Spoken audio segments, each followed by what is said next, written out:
Praise lord. మన ప్రభు అయిన యేసుక్రీస్తు అతి పరిశుద్ధ నామములో మీ అందరికి వందనాలు. సో ఈరోజు మనము యేసు రక్తమే జయం పరిచర్యలో భార్యాభర్తల గురించి మనము ప్రభు ఏం మాట్లాడుతున్నారో తెలుసుకున్నాం. ఎందుకనంటే భార్యాభర్తలు దేవుడు మొదటి వివాహము ఆదాము హవ్వ వీరిని దేవుడు జతపరిచున్నాడు. ఒంటరిగా ఉండడము మంచిది కాదు అని దేవుడు జతపరిచినాడు. సో బైబిల్ మనకు వాక్యము, మనకు ఆధారము, మనం ఎలా ఉండాలి అనేది మనం తెలుసుకున్నాం.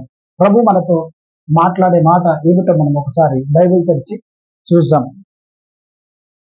మార్కు సువార్త 10వ అధ్యాయం, మార్కు సువార్త 10వ అధ్యాయం 8వ వచనం.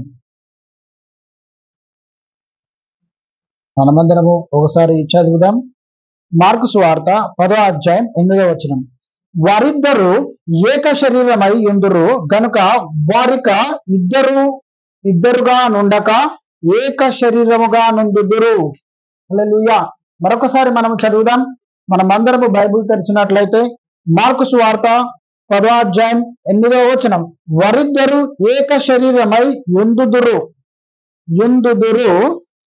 గనుక వారిక ఇద్దరుగా నుండక ఏక శరీరముగా నుండుదురు. హల్లెలూయా. అయితే ఈ రోజులలో మనము గమనించినట్లయితే ఇద్దరుగా కాకుండా ఏక శరీరము గనక ఏకరీతిగా ఉండాలి. వారి ఆలోచనలు ఏకముగా ఉండాలి, వారి మనసులు ఏకముగా ఉండాలి, వారి అంతరంగము ఏకముగా ఉండాలని వాక్యము సెలవిస్తున్నది. ఇద్దరుగా కాకుండా ఒకరుగా ఉండాలని దీని యొక్క సారాంశము, ఉద్దేశము, వాక్యం యొక్క భావము. ఇద్దరుగా కాకుండా అనంటే ఎవరికి వారే, నువ్వు తూర్పు నేను పడమరా. హల్లెలూయా. అన్యులలో అయినప్పటికీ, క్రీస్తుని ఎరిగినప్పటికీ, క్రీస్తులో ఉన్నవారు మనము సంఘము అంటే మనమందరము ఏక శరీరముగా ఉన్నాము. నిన్ను వలె నీ పొరుగు వారిని ప్రేమించు అనే మాట ఒకసారి మనము గమనించుకున్నట్లయితే, తన సొంత శరీరాన్ని మనం ఎలా ప్రేమించుకుంటామో పక్కవాడిని కూడా అలా ప్రేమించాలి. ఒక అద్భుతమైన విషయం ఏమిటంటే, మనల్ని మనం బాగానే ప్రేమించుకుంటాం, కానీ పక్కవాడికి వచ్చేసరికి నటిస్తున్నాం. హల్లెలూయా. యేసు రక్తమే జయం. పక్కవాడికి వచ్చేసరికి మనము నటిస్తున్నాం. ఎందుకంటే ఏమనుకుంటాడో నా గురించి, నా వ్యక్తిత్వం బయటకు వస్తుందని, నా ఆలోచన విధానం అతనికి తెలిసిపోతుందని నటించడము ప్రతి ఒక్కరికి అలవాటైపోయింది. అవునంటారా కాదంటారా? యేసు రక్తమే జయం. సో ప్రతి ఒక్కరు ఒక మనిషి పట్ల ఒక మనిషి నిజముగా ప్రేమించట్లేదు. దేవుడిచ్చిన ప్రధానమైన ఆజ్ఞ ఏమిటంటే, నిన్ను వలె నీ పొరుగు వారిని ప్రేమించు అనంటే అది జరగట్లేదు. అయితే భార్య విషయంలో, ఒకవేళ భార్య విషయంలో కూడా అదే నటన జరుగుతుంది. పెళ్ళైన కొత్తలో చాలా ప్రేమతోని ఒకరికొరకొకరు ఎదురు చూస్తూ ఉంటారు. అది వారి ఇష్టానుసారంగమైన వివాహం జరుగుతాయి. ఒకరి పట్ల ఒకరు ఇష్టపూర్వకమైన ప్రేమ అయితే, ఇష్టపూర్వకమైన ప్రేమించి పెళ్లి చేసుకున్నట్లయితే, ఇష్టపూర్వకమైన పెద్దలు కుదిర్చిన సంబంధం అయితే కదా, కొన్ని లక్షల కట్నాలు ఇచ్చి ఖర్చులు పెట్టి వివాహం జరిగించి తేనేటి విందు, మంచి మంచి హై క్లాస్ హోటల్స్లలో, ఫంక్షన్ హౌస్లలో వివాహం జరిగించుకొని ఏం చేస్తున్నారంటే, వారి ఆలోచనలు ఒకటిగా ఉండమని ప్రతి ఒక్కరు నిర్ణయించి, పెద్దలు కావచ్చు, వారి ఇష్టపూర్వకంగా వారు చేసుకునే వివాహాలు కావచ్చు, వారి ఆలోచనలు, వారి మనస్సులు ఏకముగా ఉన్నట్టు కొన్ని రోజులు ఉంటాయి. మొదటి సంవత్సరంలో ఇంకా స్పష్టంగా చెప్పాల్సిన మొదటి సంవత్సరంలో చాలా ప్రశాంతంగా ఉంటారు. కొద్దిగా ఒక బాబు గాని ఒక పాప గాని పుట్టగానే ఇరిటేషన్ స్టార్ట్. యేసు రక్తమే జయం. కోపాలు స్టార్ట్. యేసు రక్తమే జయం. ఇంకా చెప్పండి, ఇంకా కొన్ని రోజులు అయిన తర్వాత కొద్ది కొద్దిగా ప్రేమ అనేది దూరం అవుతుంది. మన దేవుడు అంటున్న మాట ఏంటంటే, మీరిద్దరుగా కాకుండా ఒకరుగా ఉండాలి. అయితే మరొక వచనంలోనికి మనం వెళ్దాం. ఎఫెసీయులకు రాసిన పత్రిక 5వ అధ్యాయం 28వ వచనం. ఎఫెసీయులకు రాసిన పత్రిక 5వ అధ్యాయం 28వ వచనం. అటువలే పురుషులు కూడా తమ సొంత శరీరమును వలె తమ భార్యలకు ప్రేమింపబద్ధులై ఉన్నారు. తన భార్యను ప్రేమించువాడు తన్ను ప్రేమించుకొనుచున్నాడు. ఇక్కడ అద్భుతమైన విషయం ఏమిటంటే, మనము ప్రేమించుకుంటాము, కానీ భార్య విషయానికి వచ్చేసరికి మనము ప్రేమించడము లేదు. అయితే దేవుడు మొదటి వచనంలో, ఇందాక మార్కు సువార్త 10వ అధ్యాయం 8వ వచనంలో దేవుడు ఏమంటారంటే, మీరు ఇద్దరుగా కాకుండా ఒకరుగా ఉండండి. మీ ఆలోచనలు ఒకటిగా ఉండాలి, మీ మనసులు ఒకటిగా ఉండాలి, మీ ఉద్దేశాలు ఒకటిగా ఉండాలి, మీ నిర్ణయాలు ఒకటిగా ఉండాలి. ఆ రకంగా ఉండాలని దేవుని వాక్యం సెలవుస్తుంది. కానీ ఇక్కడ ఒకటిగా లేరు.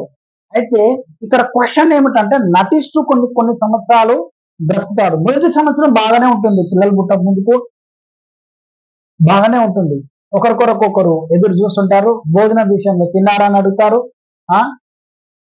ఎక్కువ కష్టపడితే అయ్యో బాగా కష్టపడ్డారండి భర్త విషయంలో భార్య విషయంలో పొగడతలతోనే స్టార్టింగ్ లో బాగుంటుంది ప్రేమ. అది ఆకర్షణ అంటారు దాన్ని, ఒరిజినల్ ప్రేమ కాదు, ఆకర్షణ అంటారు, నటించడం అంటారు, ఇంకా స్పష్టంగా చెప్పాలంటే ఉత్సాహం అంటారు దాన్ని. ఇంకా చెప్పాలంటే మన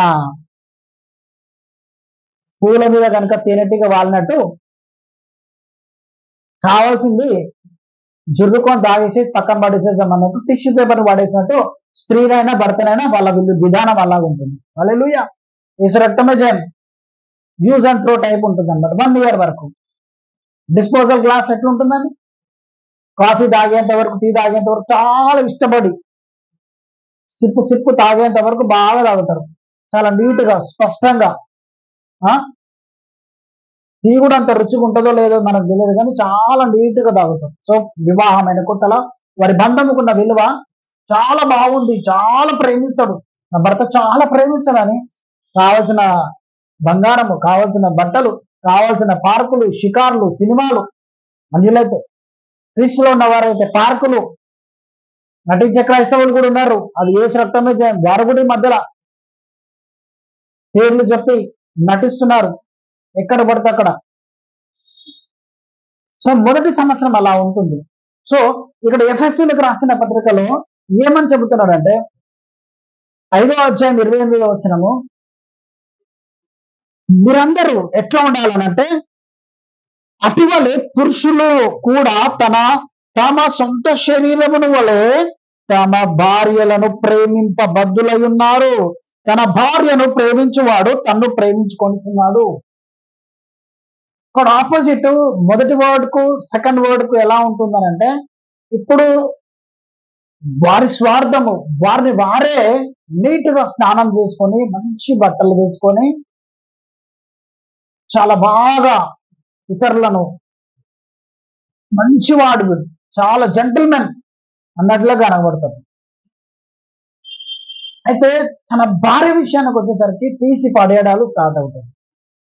అయితే ఎందుకు ఆ రకంగా జరుగుతుందనంటే, తెలియని నిర్లక్ష్యము, తెలియని కోపము, తెలియని ఒక డిస్టెన్స్ అయిపోతుంది. ఎందుకు ఆ డిస్టెన్స్ వస్తుంది? ఆంగ్లంలో ప్రధానమైన ఆజ్ఞ, వెన్నువారిని పొరుగువారి లెక్కలో కూడా నీ భార్య లేదు. హల్లెలూయా. పొరుగు వారిని ప్రేమించమని అన్నప్పుడు నీ సొంత శరీరము కదా నీ భార్య. హల్లెలూయా. అయితే ఆజ్ఞలలో ప్రధానమైన ఆజ్ఞ, నిన్ను వారిని పొరుగు వారిని ప్రేమించు అన్న మొదటి ఆజ్ఞ ఎంత విలువైనదో భార్య ఆ లెక్కలో కూడా నీకు రావడం లేదు. అయితే నిన్ను నువ్వు ప్రేమించుకుంటున్నావు, కానీ భార్యను ప్రేమించట్లేదు. భార్యను ఎప్పుడైతే ప్రేమిస్తావో నీ శరీరాన్ని ప్రేమించినట్టుగా ఈ వాక్యం యొక్క సారాంశం తెలియపరుస్తుంది. ఈ రోజులలా మన స్వార్థము ఎక్కువైపోతుంది, పురుషుల స్వార్థము ఎక్కువైపోతుంది, స్త్రీలు వారి వారి స్వార్థాలు కూడా ఎక్కువైపోతున్నాయి. ఇంకొక చోట వచనం తెలుసు, మన శరీరం మీద మనకు అధికారం లేదంట. This body is belongs to wife, wife body belongs to husband. ఇంకా చెప్పాలంటే స్పష్టంగా, నీ శరీరం మీద నీ భార్యకు తప్ప హక్కు వేరే ఒక స్త్రీకు లేదు. స్త్రీ యొక్క శరీరం మీద హక్కు నీకు తప్ప వేరే ఒకరికి లేదు. అనేక రకాలుగా డిస్టర్బెన్సెస్ చేస్తున్నారు. ఎందుకంటే రకరకాల తప్పులు జరిగిపోతున్నాయి. కోపాలు, ద్వేషాలు, మొదటున్న ప్రేమ లేదు. ఎందుకు ఇలా తప్పిపోతున్నారంటే, నువ్వు దేవుని చిత్తానుసారంగా నువ్వు బ్రతకడం లేదు. అపవాది నీ లోపలికి వచ్చేసి ఉన్నది. అది ఎందుకంటే గలతీయులకు రాసిన పత్రిక, ప్రేమ ఆత్మఫలములు ఫలించట్లేదు. ప్రేమ, దీర్ఘశాంతం, దయాలత్వం, సాత్వికం, ఆశానిగ్రహం, ఇవి ఏవి నువ్వు ఫలించట్లేదు భార్య పట్ల. నిన్ను నువ్వు ప్రేమించుకుంటున్నావు అనేది ఎంత నిజమో, నీ భార్యను ప్రేమించకపోతే నీ సొంత శరీరాన్ని నువ్వు ప్రేమించనంటే. హల్లెలూయా. నీ సొంత శరీరాన్ని ప్రేమించకుండా ఉంటారు ఎవరన్నా? ఎవరు ఉంటారు? స్వార్థ ప్రియులు పక్కా ఉంటారు, 100% ఉంటారు. ఇది లేదు అని అంటే అది నటన, అది అబద్ధం అవుతుంది మనం మాట్లాడినప్పటికీ. కాదు, అవుతుంది. ఎందుకంటే తన సొంత శరీరాన్ని ఏ రకంగానైనా ప్రేమించుకుంటాడు. ఇప్పుడు చూడండి, ఒక సుత్తే, ఒక చానము, లేదంటే జారకట్ట, చీపురు గట్టతోని పట్ట పట్ట మనం వేసుకుంటామా? చేతుల మీద వేసుకుంటామా? హల్లెలూయా. వేసుకుంటామా అండి? పోనీ ఒక కర్ర తీసుకొని కాళ్ళని కొట్టుకుంటామా? రోజుకు టైం పాస్ ఒకసారి ప్రాక్టీస్ చేస్తారు, చూడండి, ట్రయల్ చేయండి. లేదంటే హోమ్ అని వేస్తారు కదా భార్యను, అవునా కదా? కోపం రాగా హోమ్ అని వేసేస్తారు చెంప మీద. నేను వేసిన కాబట్టి చెప్తున్నాను, యేసుక్రీస్తు నామమున నిజమే చెప్తున్నాను, ప్రభు వింటున్నాడు. నేను వేసిన కాబట్టి చెప్తున్నాను. ఎందుకంటే వాక్యం నాలో లేనప్పుడు నేను చేసిన దాన్ని అతిక్రమంలో నేను దాచిపెట్టట్లేదు. ఖచ్చితంగా నేను చేసినాను కాబట్టి చెప్తున్నాను నేను. ఎందుకంటే మన శరీరంలో మనము ప్రేమించాలి అని ఎంత నిజమో, భార్యను కూడా మనము ప్రేమించడము అంత నిజము. తనను ప్రేమిస్తేనే నిజంగా నీ శరీరంలో ప్రేమించినట్టు అని వాక్యం సెలవిస్తున్నది. ఎఫెసీయులకు రాసిన పత్రిక 5వ అధ్యాయం 28వ వచనం. సో ఇది దేవుని చిత్తమై ఉన్నది. ఇదేదో పెద్ద భార్యను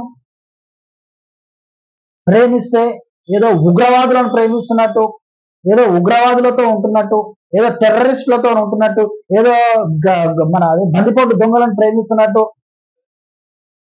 ఒక ఆర్టికల్లో నేను ఒక 20 సంవత్సరాల క్రితము 2010లో ఒకసారి నేను ఒక హోటల్ దగ్గర కూర్చొని చదువుతున్నా.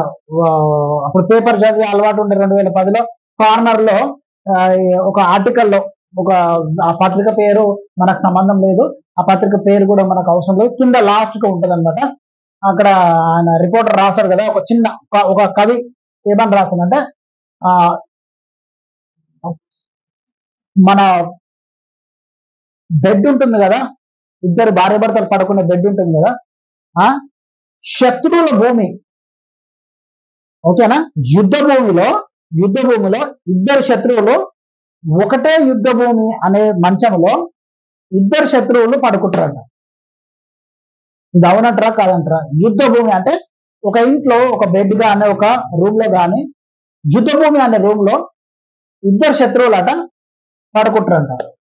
చాలా కరెక్ట్ గా రాసిండు ఈ వ్యక్తి అన్నట్టు నాకు అనిపించింది. అది 2010-11 సమయంలో అప్పుడు చూసిన, అంటే దాదాపు 15 years బిఫోర్ నేను చూసిన మాట నేను ఇప్పుడు చెప్తున్నాను. అంటే శత్రువులు అంటే ఇద్దరు, ఒక భార్యను భర్తకు భార్య, ఇద్దరు శత్రువులు. అది యుద్ధ భూమి, ఎడమొహం పొడమొహం, ఓకేనా?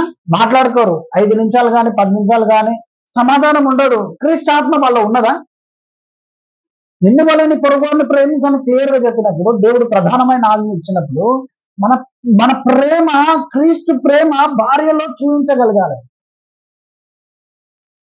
చూపించట్లేదు. ఇప్పుడు ఎట్లా అంటే తన సొంత శరీరాన్ని ప్రేమించుకోలేకున్నంత కొట్టుకోవడము, తిట్టుకోవడము, కోపం రాగానే తనను ఇష్టం వచ్చినట్టు కొట్టడం, ఇష్టం వచ్చినట్టు హింసించడం, ఇష్టం వచ్చినట్టు సూటిపోటు మాటలతో మాట్లాడడం. ఇంకా స్పష్టంగా చెప్పాలంటే ఈ రోజులల్లో మనం చూస్తున్న ఛానల్స్లలో చంపి నరికి ముక్కలు చేసి రకరకాల ప్రాంతాలలో పెట్టేసేసి పోలీస్ డిపార్ట్మెంట్ కు ఒక పెద్ద క్వశ్చన్ మార్క్ అయిపోయింది. నటిస్తున్నారు చేసిన తప్పులు చేసి.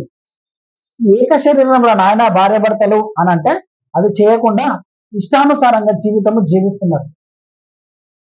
సో దేవుడు అంటున్న మాట ఏమిటంటే మీరు అందరూ ఏక శరీరంగా ఉండండి రా నాయన. ఒక దినంన నేను వస్తాను. మొదటి సంఘం ఎవరంటే భార్యాభర్తలు. కుటుంబము మొట్టమొదటి సంఘం ఏమిటంటే భార్య భర్త. సో ఇది జరిగించకుండా మీ ఇష్టానుసారంగా మీ శరీరాన్ని మీరు నల్లగొట్టుకుంటారా? రాళ్లతో కొట్టుకుంటారా? కొట్టుకోలేరు కదా. మరి ఎందుకు భార్యను ప్రేమించలేకపోతున్నారు? మీ కొరకు త్యాగము చేసి తన ఇంటి వాళ్ళని వదిలేసి వస్తుంది కదా. అనేక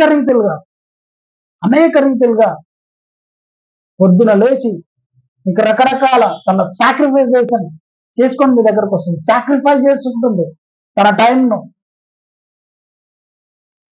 సో దేవుడు ఏం చెబుతున్నాడు? ఏక శరీరంగా ఉండాలి. మీరు ఇద్దరుగా కాకుండా ఏక శరీరంగా ఉండమని చెప్పేసి వాక్యం సెలవిస్తుంది. కొట్టడాలు తిట్టడాలు దేవుని మహాకృపను బట్టి నేను రక్షణ తీసుకున్నాక తర్వాత నేను వాక్యంలో ఎదిగినాక తర్వాత వాక్యం ఏమి చెబుతుందో అని తెలిసిన తర్వాత నేను మాక్సిమం అంటే నేను 100% చెప్పలేను, కానీ నేను ప్రయత్నం చేస్తున్నాను ప్లస్ నిర్వర్తిస్తున్నాను వాక్యానుసారంగా మాక్సిమం సమాధానం కూడా. ప్లీజ్ ఎక్స్క్యూజ్ మీ, దయచేసి అర్థం చేసుకోండి. లేదంటే ప్లీజ్ కొద్దిగా అర్థం చేసుకో, ఇది వాస్తవం అన్నట్టుగానే నా ప్రస్తావన ఉంటుంది. నేను 100% అనలేను. Nobody is perfect. Yes or no. Perfect అని అంటే అదేమైపోతుంది అంటే you can't fulfil it. The word does not fulfil for that perfect. ఎందుకనంటే ఆ వర్డ్ దానికి సూటబుల్ కాదు. నేను పర్ఫెక్ట్ అని చెప్తే ఎక్కడో ఒక దగ్గర లోపాలు ఉంటాయి, కానీ లోపం లేని వాడు ఒక్కరే ఉన్నారు, ఆయన సృష్టికర్త. మన లోపాలు ఉంటాయి, కానీ దిద్దుకోవాలి, మనం సరి చేసుకోవాలి, సర్టిఫై చేసుకోవాలి, సెపరేట్ చేసుకోవాలి. క్లారిఫికేషన్ ఇస్ ఇంపార్టెంట్ కదా. సో మనము ప్రతి విషయంలో భార్యను ప్రేమించబద్దులై ఉన్నారు. సో ఈ రకంగా దేవుడు చెబుతున్న ఈ మాటలను బట్టి దేవాది దేవునికి మహిమ కలుగును గాక. మన ప్రభువును మన రక్షకుడైన యేసుక్రీస్తు రాకడ వరకు మనం సిద్ధపరచబడాలి. నిష్కలంకము లేని రక్తము మన కొరకు చిందించినాడు, మన నిమిత్తము ఆయన బలి అయి ఉన్నాడు. ఎవరి కోసము? మన కోసము. మనం ఒకరికొకరు పొడుచుకొని చావమని అనుమానించే వాళ్ళు ఎక్కువైపోతున్నారు. డౌట్ వస్తున్నది కదా. చంపడాలు, నరుక్కోడాలు, ఇవన్నీ డిస్టర్బెన్సెస్ ఎందుకు వస్తున్నాయి? అన్యులకు మనకు తేడా లేదా? ప్రేమ ఆత్మఫలములు ఫలించండి, భార్యను ప్రేమించండి. దేవుని చిత్తానుసారం ఇది. సో దేవుడు ఇచ్చిన ఈ మాటలు దీవించి ఆశీర్వదించిన కాక మనమందరం తలలు వంచుకున్నట్లయితే మనమందరం ఈ వాక్యానుసారంగా మనమందరం జీవించడానికి ప్రభువుని ఆశ్రయిస్తాం. తండ్రిని వందనాలైనా సర్వశక్తిమంతుడానికి కృతజ్ఞత స్తుతి స్తోత్రము. ఇంతవరకు ప్రభు ఆయన నోట నీ మాటల నుంచి ప్రభు వాడుకున్నందుకు నీకు మహిమ. తండ్రి, భార్య భర్తలు ఇద్దరుగా కాకుండా ఏక శరీరముగా మార్కు సువార్త 8వ అధ్యాయం అయ్యా తండ్రి మీరు చెప్పిన రీతిగా 6వ అధ్యాయం 8వ వచనంలో మరి ప్రభు మీరు చెప్పిన రీతిగా అయ్యా ఏక శరీరముగా ఉండమన్నారు, ఒకటిగా ఉండమన్నారు. వారి మనసులు వారి ఆలోచనలు ఒకటిగా చేయండి. మరి అదే రీతిగా అయ్యా ఎఫెసీయులకు రాసిన పత్రికలో అయ్యా తండ్రి ప్రతివాడు తన సొంత భార్యను ప్రేమించమని అన్నా. తండ్రి ఈ వాక్యానుసారంగా ప్రతి ఒక్కరు ప్రేమించే కృప దయచేయండి. చూస్తున్న ప్రతి ఒక్కరిలో మరి ప్రభా నీ మనసు అయా వారికి దయచేయండి. క్రీస్తు మనసు కలిగి వారు జీవించే కృప దయచేయండి. అయా నీ ఆజ్ఞలు పాటించే కృప దయచేయండి. యేసుక్రీస్తు నామములో ప్రార్థిస్తున్నదండి. ఆమేన్, ఆమేన్, ఆమేన్. Praise Lord. God bless you. దేవుడు వాక్యానుసారంగా జీవించుటకు ఆయన మీకు కృప దయచేయును గాక. ఆమేన్.